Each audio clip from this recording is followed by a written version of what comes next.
नमस्कार सर्वांना, जय Hari. Recipes with भाग्यश्रीमध्ये तुमचं सर्वांचं मनापासून खूप खूप स्वागत. चंपाषष्ठीला तळी भरताना दाखवलं जाणारं नैवेद्य म्हणजेच कांद्याची पात घालून बनवलेलं झणझणीत वांग्याचं भरीत आणि बाजरीच्या पिठापासून बनवलं जाणारे टम्म फुगणारे रोडगे हे कशी बनवायची हे आज आपण बघणार आहोत. चला तर मग लगेचच रेसिपीला सुरुवात करूया.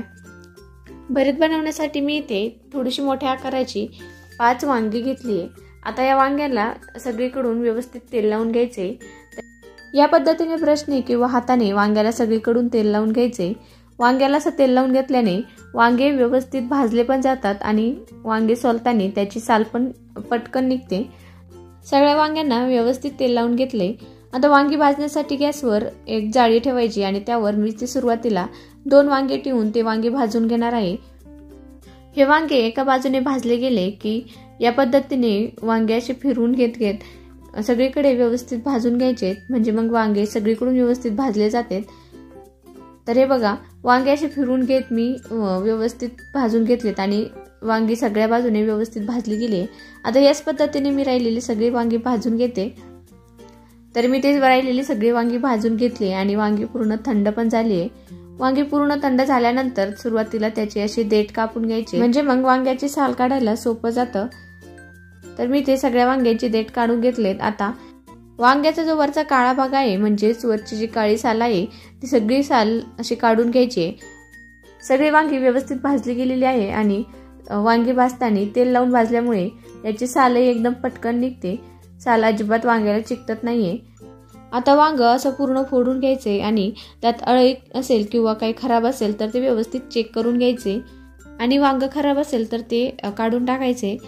आता वांगी सगळी मी व्यवस्थित चेक करून एका प्लेटमध्ये काढून घेतली. आता भाजून घेतलेले सगळे वांगी व्यवस्थित मॅश करून घ्यायचे, म्हणजे मग भरीत बनवताना त्याला मसाला व्यवस्थित लागला जातो. ही सगळी वांगी व्यवस्थित मॅश झाली आहे. आता भरीत बनवण्यासाठी लागणारं साहित्य बघूयात. तर मी इथे थोडीशी कांद्याची पात बारीक चिरून घेतली आहे आणि तळी भरण्यासाठी भरीत बनवताना नवीन कांदे वापरले जातात, त्यामुळे मी इथे 2 नवीन कांदे बारीक चिरून घेतलेत. त्यानंतर बारीक चिरलेली कोथिंबीर, 6 ते 7 हिरव्या मिरच्या आणि 9 ते 10 लसणाच्या पाकळ्या घेतल्यात. आता या हिरव्या मिरच्या आणि लसणाचा मिक्सरमधून एकदम असा जाडसर ठेचा तयार करून घ्यायचा आहे. तर हे बघा, मी इथे असा थोडासा जाडसर ठेचा तयार करून घेतलाय. आता फोडणीसाठी गॅसवर कढई गरम करायला ठेवली आहे. त्यामध्ये 2 चमचे तेल घालायचे. तेल छान गरम झालं की त्यामध्ये अर्धा चमचा मोहरी घालायची. मोहरी छान तडतडली की त्यात जिरे घालायचे. जिरे पण छान फुललेत. आता त्यामध्ये चिरून घेतलेला सगळा कांदा घालायचे आणि हा कांदा छान गुलाबी रंगावर परतून घ्यायचा. हा नवीन कांदा असल्यामुळे कांदा परतायला थोडासा जास्त वेळ लागतो. थोड्याच वेळात कांदा छान गुलाबी रंगावर परतला गेलाय. आता यामध्ये तयार करून घेतलेला हिरव्या मिरचीचा आणि लसणाचा ठेचा घालायचा आहे आणि तो पण कांद्यासोबत छान परतून घ्यायचा आहे. हा ठेचा कांद्यासोबत परतून घेतल्याने त्याचा तिखटपणा तर कमी होतोच, परंतु त्याचा जो कच्चा वास असतो तोही निघून जातो. आता लगेच यामध्ये चिरून घेतलेली सगळी कांद्याची पात घालून ती पण या कांद्यासोबत छान परतून घ्यायची. ही पात पण कांद्यासोबत छान परतून घेतल्याने भरीत खायला अजून टेस्टी लागतं. थोड्याच वेळात पात पण छान परतली गेली आहे. आता लगेचच यामध्ये तयार करून घेतलेलं सगळं भरीत घालायचे. आता लगेचच चवीनुसार मीठ घालून त्यावर बारीक चिरलेली कोथिंबीर घालायची आणि हे भरीत या मसाल्यामध्ये छान मिक्स करून घ्यायचे. या पद्धतीने हे भरीत असं व्यवस्थित मिक्स करून घ्यायचे, म्हणजे मग तयार केलेला सगळा मसाला या भरीताला व्यवस्थित लागला जातो आणि त्यामुळं भरीत अजूनच टेस्ट तयार होतं. व्यवस्थित मिक्स करून घेतल्यानंतर गॅसची फ्लेम लो करायची आणि कढईवर झाकण ठेवून याला 2 मिनिटं फक्त वाफ काढून घ्यायची. 2 मिनिटांनंतर कढईवरील झाकण काढून बघूयात. तर हे बघा, मस्त असं आपलं गरमागरम झणझणीत वांग्याचं भरीत तयार आहे. आता गॅस बंद करूयात. वांग्याचं भरीत तयार झालंय. आता लगेचच रोडगे तयार करून घेऊयात. रोडगे बनवण्यासाठी एका ताटामध्ये मी इथे 1 वाटी बाजरीचं पीठ घेतलंय. त्यात अगदी थोडंसं मीठ घालायचे आणि यामध्ये थोडं थोडं पाणी घालून आपण भाकरी बनवण्यासाठी जसं पीठ मळतो अगदी सेम तसंच पीठ मळून घ्यायचे. फक्त पीठ मळताना थोडं थोडं पाणी घालून पीठ मळायचे, म्हणजे मग पीठ खूप जास्त पातळ होत नाही, छान असं व्यवस्थित मळलं जातं. थोडं थोडं पाणी घालत मी हे पीठ छान मळून घेतलंय. आता इथे दाखवलेल्या पद्धतीने एका हाताने जोर देऊन हे पीठ मळून घ्यायचे. पीठ असं व्यवस्थित जोर देऊन मळलं गेलं की मग भाकरी बनवताना ती अजिबात तुटतही नाही आणि व्यवस्थित थापता पण येते। हे बघा एकदम छान पीठ मळलं गेलंय। आता या पिठाचा एक रोल तयार करून घ्यायचा आहे आणि रोडगे बनवण्यासाठी या पिठातील असे छोटे छोटे गोळे काढून घ्यायचे। रोडगे बनवण्यासाठी एवढ्या साईजचा हा उंडा तयार करून घ्यायचा आहे। आता उरलेल्या पिठाचे पण या साईजचे असे उंडे तयार करून घ्यायचे। तर एवढ्या पिठामध्ये माझे इथे 6 उंडे तयार झालेत। रोडगे तयार करण्यासाठी ताटामध्ये खाली कोरडं पीठ टाकायचे, म्हणजे मग ते व्यवस्थित थापता येतात, खाली ताटाला चिकटतही नाही। आणि त्यावर तयार करून घेतलेला एक उंडा ठेवायचा आहे। पण भाकरी बनवतो अगदी सेम त्याच पद्धतीने छोटीशी भाकर तयार करून घ्यायची आहे।